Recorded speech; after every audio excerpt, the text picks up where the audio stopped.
Welcome back to our insight and daily analysis from expert trial attorney Carl B. Grant. Carl, I want to jump right in. There's so much ground to cover. Yes. So much of the explosive testimony that we heard outside of the jury's presence is now being repeated for the jury's benefit. It's all about the alleged financial crimes. Let's take a listen to the chief financial officer because she did not bite her tongue. We'll get your reaction on the other side. Take a listen. And it was the forge issue that led to all of this. It would have eventually been the issue if we'd requested Chris Wilson. Regrettably, that we did not in July, we would not have received the money because the money was not in there. We found that out later. Well, we'll find out about that, but the Chris Wilson issue is a one-off compared to all these other transactions that you brought here today, right? That's right. All right, thank you. So as we listened to her, she said repeatedly, Alex stole the money. Alex stole the money, that the law firm had to pay the money back. The judge made it explicitly clear, though, the jury cannot use this evidence as it relates to his character, only as it relates to motive. Explain how they're supposed to make that differentiation and if this is a powerful case that the prosecution's putting on right now. Well, this is their theory, and of course they have to present the evidence to support their theory of prosecution. And of course the argument that they presented is this is the motive. Now the question becomes, will that horse really run and will that dog really hunt? That's for the jury to decide. But that's their theory, and that's their case. So we'll see what the jury decides. But yeah, it's going to be good for the prosecution if they believe that. But if they don't, it could be a long day at the office. Yeah. And if so, can the defense use the financial crimes evidence to their advantage, or is this more just something that you see the prosecution is using? Actually, you know, that's a very interesting question because the defense has pretty much said, listen, there could be other people who committed this crime. So every time you bring up other issues in financial crimes where there are victims, people who had a reason to be angry at Alex Murdaugh, then that could be a possible another person who could have committed the crimes. Now, whether that's going to ultimately get what we call a third-party guilt charge to the jury, maybe, maybe not. We'll deal with that later. But that's the reason why they could benefit from that.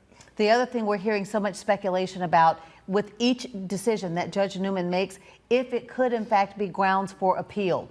What's your assessment as it relates to these financial crimes? Well, the thing is, that's why I said earlier, you want to open the door, but not necessarily the floodgates. And the prosecution has to be really careful with this evidence because, number one, if they put up too much, and if the conviction comes about and the appellate court says, well, you know, there was too much, the evidence was too remote, and therefore the defendant did not get a fair trial and overturn the conviction, that's the prosecution's worst nightmare. The two things that they don't want is to, number one, well, three things. They don't want to get an acquittal. Second thing is a hung jury.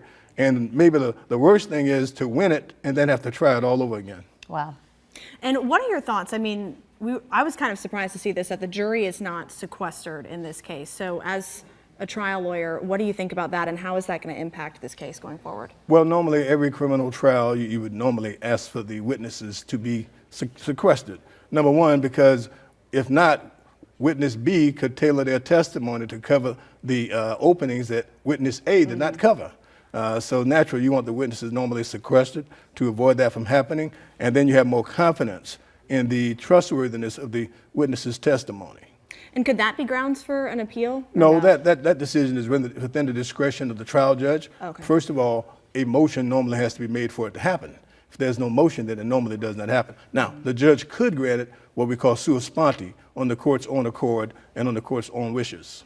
Okay. Carl, we've also heard a lot of discussion today about the blue raincoat, a raincoat that was so big, some thought it might be a tarp, whether it has gunshot residue on it, whether the expert will be able to testify about that. What is the rule when a witness testifies and says one thing under direct examination, but something different or contradictory under cross-examination? There was an objection by the defense today about that same point. That is, Your Honor, this witness said X, Y, Z on one side, and the witness said totally different on the other side.